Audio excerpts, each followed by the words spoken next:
Diyos marhay na aga mga ka-pointed nose. Niyan na may bagyo. Naisipan ni Payuni na bumakalsin bilanghoy nan himuo na bilog-bilog o karyoka ang tawag sa Maynila namin.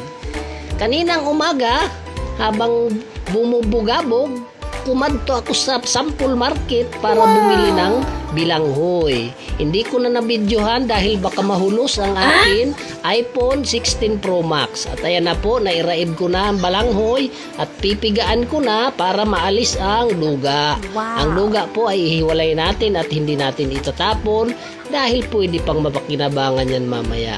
Ayan po, dahan-dahan po nating pinipiga para po matanggal talaga yung duga niya at para hindi po pumait ang ating bilog-bilog. Kaya kung hindi natin hahalion ang duga, sigurado mapait ang ato bilog-bilog.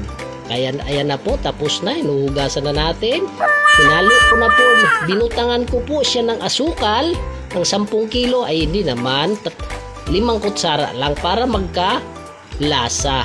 Ayan na po, nilamas-lamas ko na po yan gamit ang aking palad na laging gagamit ni Maria. Ang palad na po yan ay marami ng pinagdaanan din. Lalong-lalo na kay Maring Maria. Kaya masarap yung ating bilog-bilog dahil kinamay.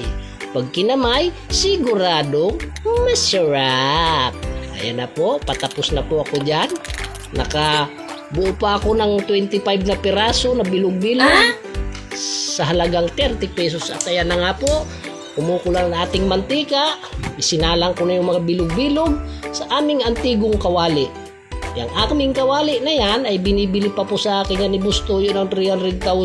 Ngunit di ko binigay. Sayang naman. Marami na po yung pinagdaanan. Kapareho ng may-ari. At ayan na po, luto na ang ating bilog-bilog at malapit na nating kaunon. Ayan na po, tapos na. Nakalatag na po sa lamesa natin bilog-bilog at kainan na yan maya-maya. At ayan na po, nauna ng aking poging anak. Gutom na raw siya kahit kakatapos pa lang kumain ng tanghalian. Ayan na, at tapos na po.